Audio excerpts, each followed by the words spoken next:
Kenapa kita minta sama minta tolong sama kiai sama habaib misalnya? Karena kita meyakini bahwa ketika kiai atau habaib itu yang yang mendoakan, itu potensi untuk dikabulkan lebih tinggi. Nah, itu namanya tawasul bidoa. Ada yang namanya doa bitawasul. Doa bitawasul itu kita berdoa, tapi di dalam doa itu kita membawa, tidak ada kata-kata perantara, tapi kita membawa orang-orang atau sesuatu yang dicintai sama Gusti Allah. Napa niku wonten kalih amal soleh, kalih wong-wong soleh. Jadi misalnya, makin wonten contoh-contohnya. Apa ini contoh tunggal? Terus contohnya niku nalikane Sayyidina Umar. Terus zaman Sayyidina Umar niku wonten paceklik. Nah, paceklik biasanya niku diadakan sholat apa? Istisqa. Sayyidina Umar niku nalikane sholat istisqa, dongane niku wonten membawa sesuatu. Dongane ngeten. Allahumma inna kunna natawassalu ilaika binabiyina fatasqina wa inna natawassalu ilaika bi'ammi nabiyina fasqina ayusqona. Artinya ya kan, ya Allah, dulu ketika Kanjeng Nabi masih hidup, kami bertawasul dengan Kanjeng Nabi. Sekarang karena Kanjeng Nabi sudah wafat, maka kami tawasul dengan Aminya niku pamannya Kanjeng Nabi Muhammad, Abbas. Ya, Aminya Kanjeng Nabi Muhammad, Abbas asmane. Faskina mongko udan. Jadi kayak jenenge Sayyidina Umar niku tawasul beto asmane Sayyidina beto asmane Abbas. Niku boten apa-apa. Ya. Di sini nggak ada kata-kata perantara. Ada nggak kata-kata perantara? Nggak ada, ini membawa. Makanya kalau ini salah menjelaskan akan berbahaya. Kalau kita menjelaskan perantara, ekspektasi orang itu akan lari ke ini, kebiasaan orang kafir Quraisy dulu ketika menyembah berhala. Mereka itu tetap menujunya ke Gusti Allah, tapi mereka menyembahnya berhala. Ketika ditanya kenapa kamu menyembah berhala? Karena dia bisa memberi saya, tapi tujuan saya tetap tujuan saya sampai kepada Gusti Allah. Makanya kalau tawasul diartikan perantara, nanti bahayanya ke situ. Ada indikasi syirik nanti. Makanya tadi tawasul itu yang kepenak ya itu. Jadi ketika kita berdoa, kita membawa sesuatu yang dicintai Gusti Allah, atau membawa orang-orang yang dicintai Gusti Allah. Syadul Qadir, ya, cinta malek. Betul apa kiai habaib, betul apa? Jadi salah satu contohnya tadi Sayyidina Umar tawasul dengan dengan pamannya Kanjeng Nabi. Dan itu nggak apa-apa, beliau melakukan. Sampai sini sampun paham ya perbedaan antara makna tawasul secara logat sama secara syariat. Wah, ngoten nggih. Nek pun iku tak masih. Qala musannif rahimahullah ta'ala wa nafa'ana bihi wa bi ulumihi fid dharain amin. Ad-darsu ats-tsaminu utawi iki iku pelajaran sing nomor 8 at-tawassul. Rupane tawassul. Sing nomor 1 al-wasilah utawi wasilah. Lah iku telebet wasilah. Salah satu ma'anin utawi telu pira-pira makna. Al-awal utawi sing kawitan iku at-taqarrubu iku nyerake ilallah marang Gusti Allah ta'ala halim mahluhur Allah. Bitaati kelawan taat marang Gusti Allah, wa ta'ati rasulihi lan taat marang rasul Gusti Allah. Wa hadza utawi iki Iki apa? Iki wasilah yang pertama ini. Makna wasilah yang pertama. Makna wasilah kan ada 3. Nah, baru dijelaskan yang pertama. Wahada utawi iki al-awal. Iku wajibun iku wajib. Layak mulu ora sempurna. Apa al-iman apa iman ila bihi kejaba kelawan hada. Kelawan sing pertama mau. Jadi makna tawasul wasilah yang pertama itu mendekatkan diri kepada Gusti Allah dengan taat-taat wa taati Rasul, taat kelawan Gusti Allah dan taat kelawan Kanjeng Nabi Rasul Gusti Allah. Nah, taat yang mriki niku mboten taat sing wajib tok. Taat sing wajib tok, tapi sing sunah-sunah bareng gak apa-apa dilakoni. Itu apa-apa. Mangke penjelasannya yang nomor sing kalih mawon. Wasani utawi sing nomor kalih. Atawasul iku tawasul ilahi marang Gusti Allah Subhanahu. Maha suci Gusti Allah Ta'ala hal maha luhur Gusti Allah. Bi syafa'atin Nabi kelawan syafaat Kanjeng Nabi wa tu'aihi lan tu'a marang Kanjeng Nabi.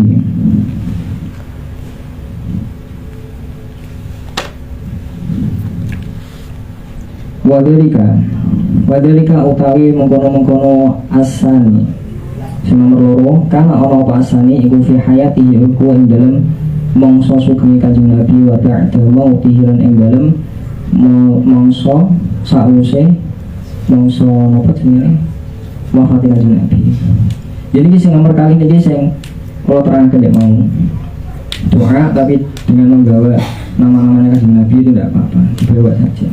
Untuk mengharapkan syafaat gak masalah, tapi dibawa jangan dimaknai perantara, dimaknai membawa.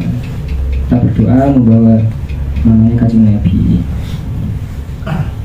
Ini karena kalau dimaknai perantara itu seperti tidak ada dalil yang pas untuk menganggap bahwa tawasul itu maknanya adalah perantara. Sampun masyhur ya, wonten hadis yang napa 3 pemuda yang terjebak di gua. Pun masyhur ya niku. Nah, pun masyhur pun berarti mboten usah.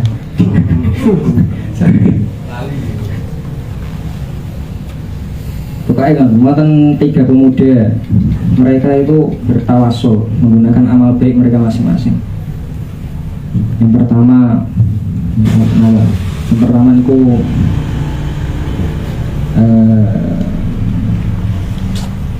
ini apa? Jadi ada seorang bos punya pegawainya 3 misalnya, sudah masa gajian, yang 2 sudah digaji, yang 1 belum, nggak tahu kemana. Gajinya 1 juta, berarti 1 juta masih dipegang bosnya karena yang 1 nggak ada, kan gitu. Nah, duit 1 juta itu dibuat untuk apa namanya, kegiatan yang lain, misalnya dia untuk apa, dibuat untuk ternak misalnya, akhirnya lahir misalnya ternak apa, kambing, sapi, itu lahir banyak sekali, sudah banyak. Terus tadi pegawai yang nomor 3 tadi datang, mana opa saya dulu, lah kayak sudah ngerti kayak ono sapi, ono kebu, ono sembarang kali itu. Ya wis, nek ngono apa jenenge iki dikon kabeh. Padahal asalnya 1 juta malah semono berai. Nah, terus tawasul dengan iku. Yang kedua, tawasulin iku birrul waliden. Birrul waliden pokoknya nopo nggih?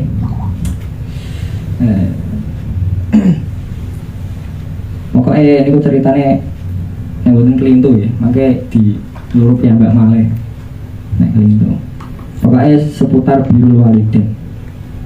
Terus pokoknya orang apa jenenge, pokoknya setiap hari kudu ngekai ibune susu, ngombe susu. Kudune ngekai ngombe susu.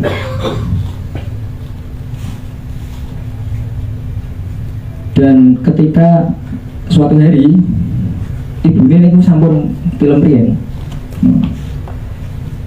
Sampun tilem riyen. Akhirnya dia ini kan nggak jadi ngasih, nggak jadi ngasih, sudah tidur dikasih susu kan nggak bisa. Akhirnya karena dia itu kebiasaannya seperti itu, maka dia ditunggu sampai sampai bangun. Ternyata sampai subuh, ditunggu sampai subuh.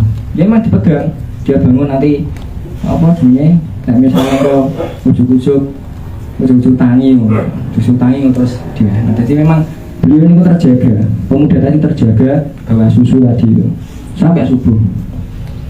Terus tawasul dengan. Nah yang ketiga ini yang berat, karena soal perempuan.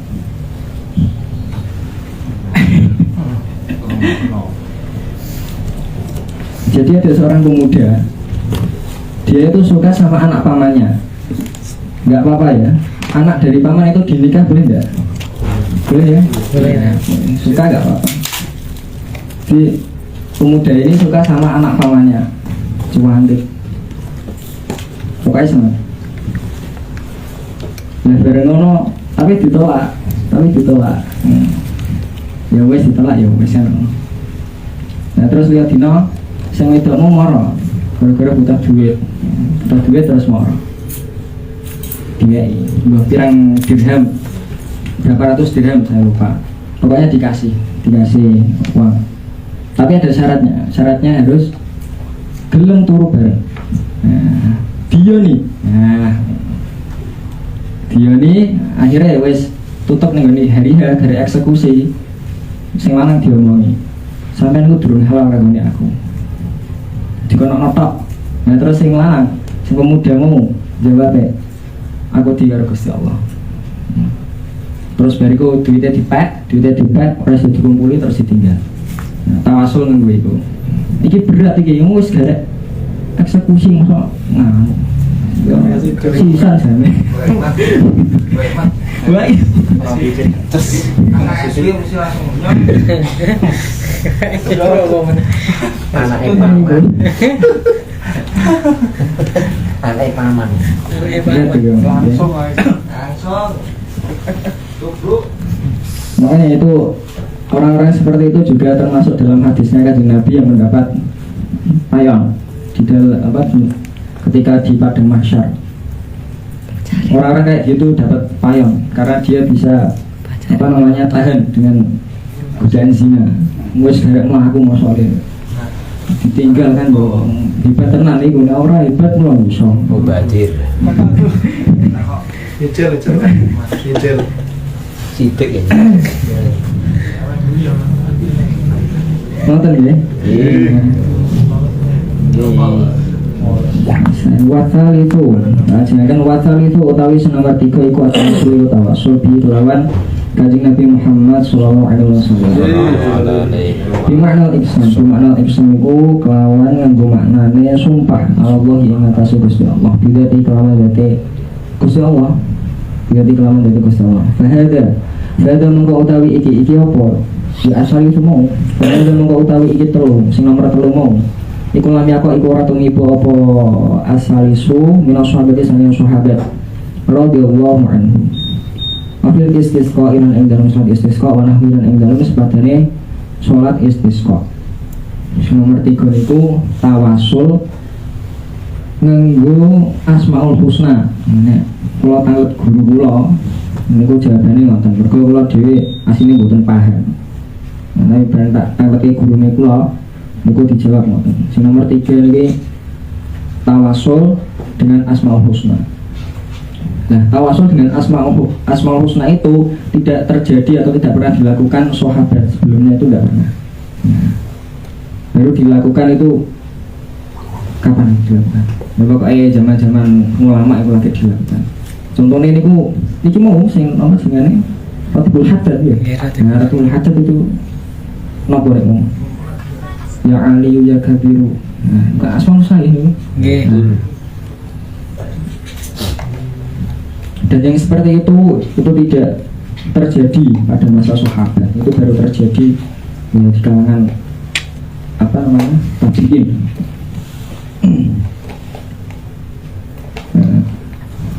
Ya, intaha. Alifah itu ya, alifah itu singkatan intaha. sampun rampung. Dawuh sapa? Sampun rampung dawuhe niki Syekh Ali Mahfud Al-Misri. Terus Kiai Sya'roni niku ngambil niki dari kitab Al-Ibda fi Madhuril Ibtida karyanya Syekh Ali Mahfud Al-Misri.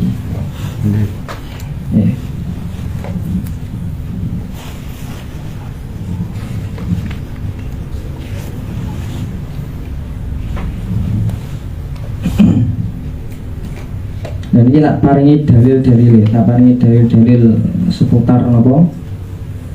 Seputar tawasul.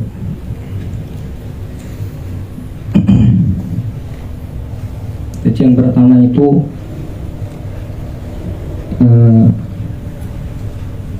ada orang buta, matanya itu sakit. Dia datang kepada Kanjeng Nabi.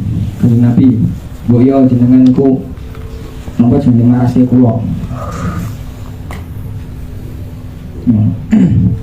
Terus dijawab, "Wa in syi'ta da'autuka." Nek kowe karep ya tak dongakno. "Wa in syi'ta akhartu laka fa huwa khairun." Nek kowe gelem nek kowe gelem ngendi-endi, maksudnya kowe gelem ngono dhisik, iku luwih apik kanggone kowe. Di dalam satu riwayat, "Wa in syi'ta sabarta fa huwa khairun lak." Nek kowe gelem sabar iku luwih apik. Jadi ono wuta njaluk donga karo Kanjeng Nabi, dongakno kula Kanjeng Nabi bin waras.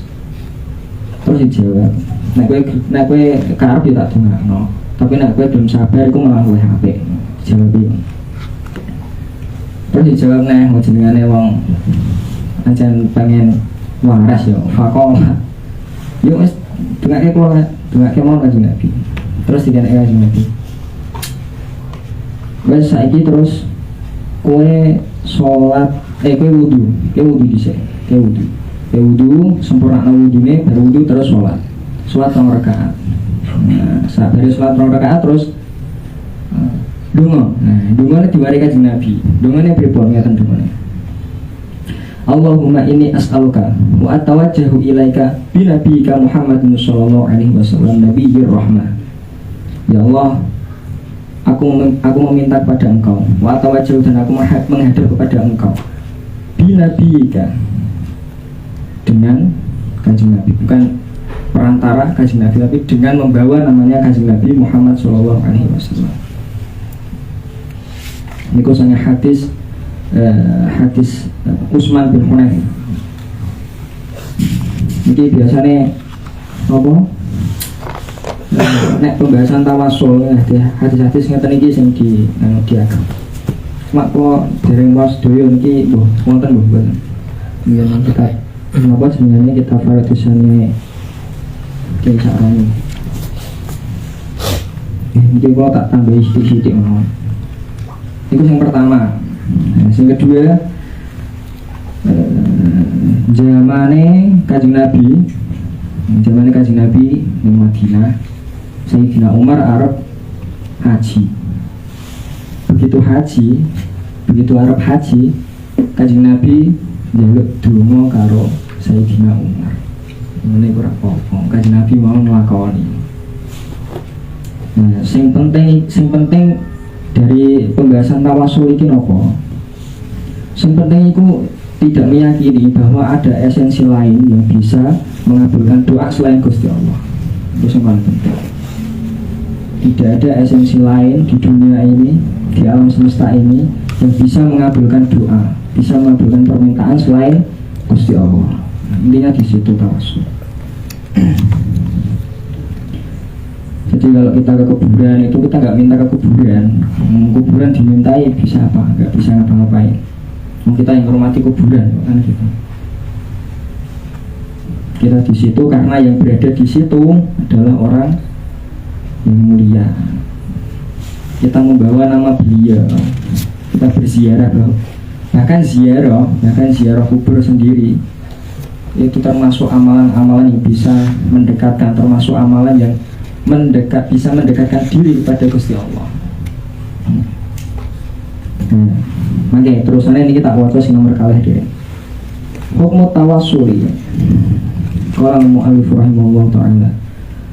Hukum tawassuli utawi hukume tawasul bil hayyi kelawan sesuatu yang hidup wal mayyidun, sesuatu yang sudah mati, jaizun itu boleh, tidak ada larangan. Ya kok boleh bil ijma'i lawan ijma'.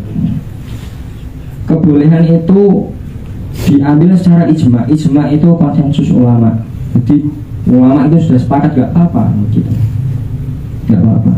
Dalilin di qala ta'ala ya ayyuhalladzina amanu taqullaha wabtaghu ilaihil wasilah. Ya ayyuhalladzina amanu,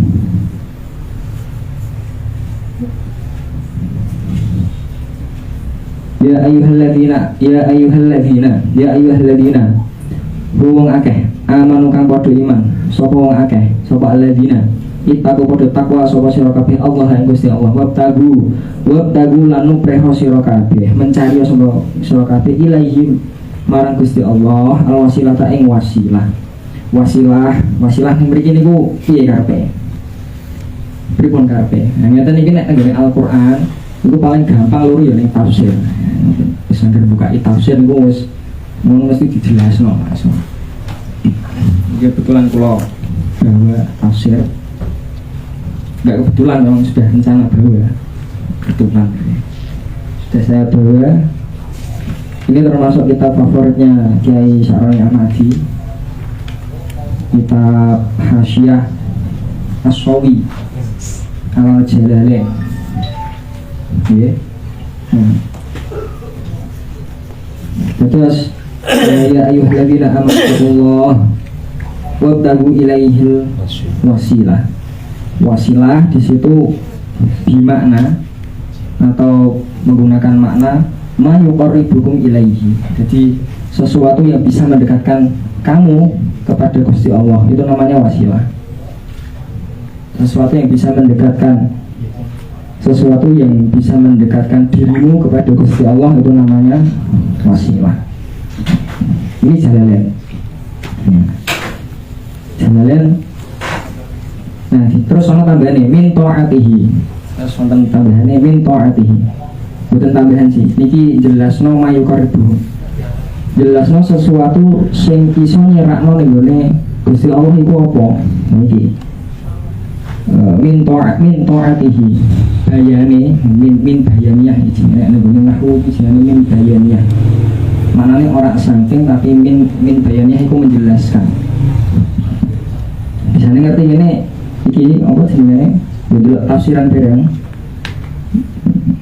Min ta'atihi bayanun 5. Di sini dijelaskan bayanun 5, menjelaskan ma. Tadi kan ada ma yuqaribuhum, ma itu loh.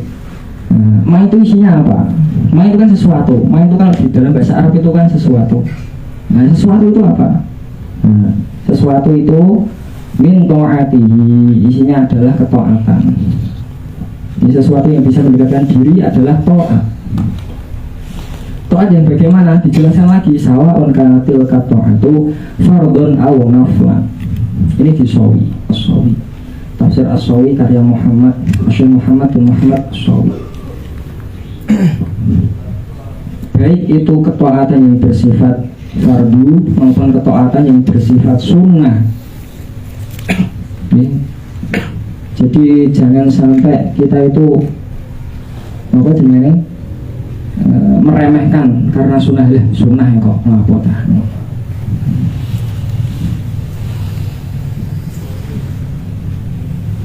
Terus apa jenenge yang mriki taat itu baik fardu maupun sunnah. Karena gini, ketaatan yang bersifat sunnah itu punya apa namanya?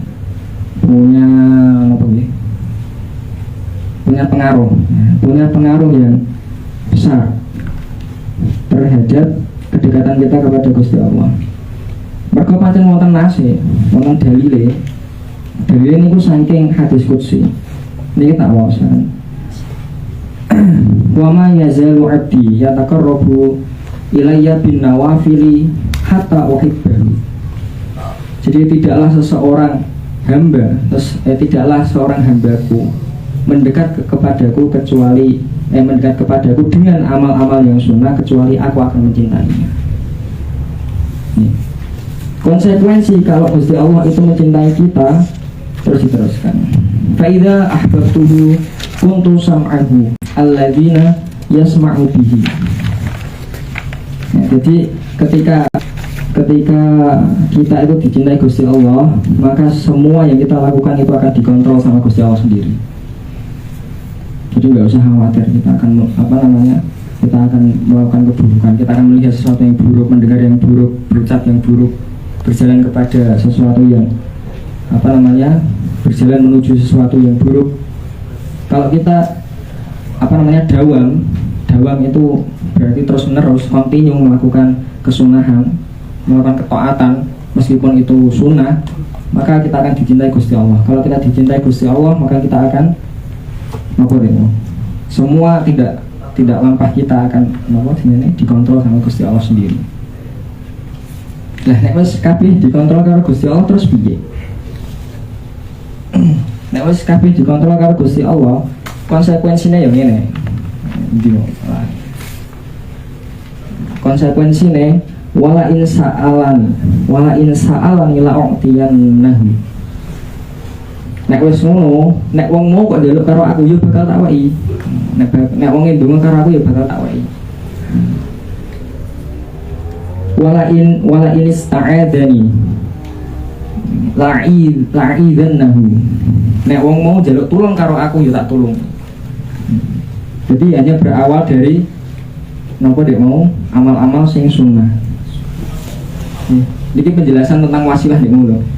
Jadi wasilah nenggone ayat napa jenenge Al-Maidah ayat 35 nenggone napa niku sing dicantumke Kiai Sa'roni sebagai dasar akan kebolehan tawasul.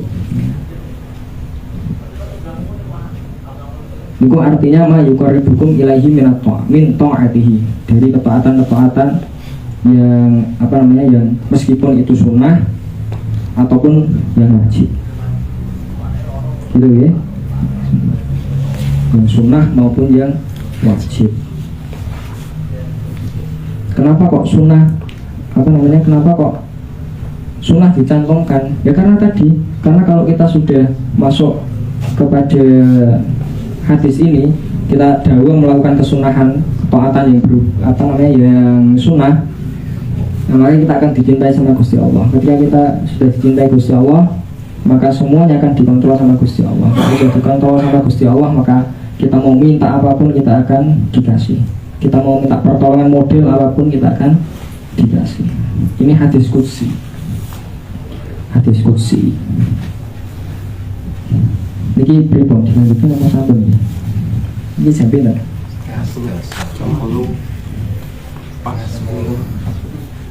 Sampun nggih? Sampun. Ini loro kok. Anjir, agak lali iki. Sudah lali ya. Iya, ngene. Ngomong semua sisi tak lho, bingung kok. Masuk lagi ya. YouTube ya.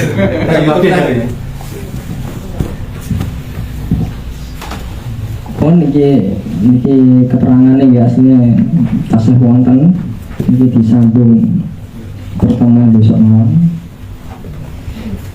Pertemuan nggih. Biasanya itu pirang jam itu? Setengah jam. Iya setengah jam dari mau. Ya sampun itu. Setengah jam. Nomor 3.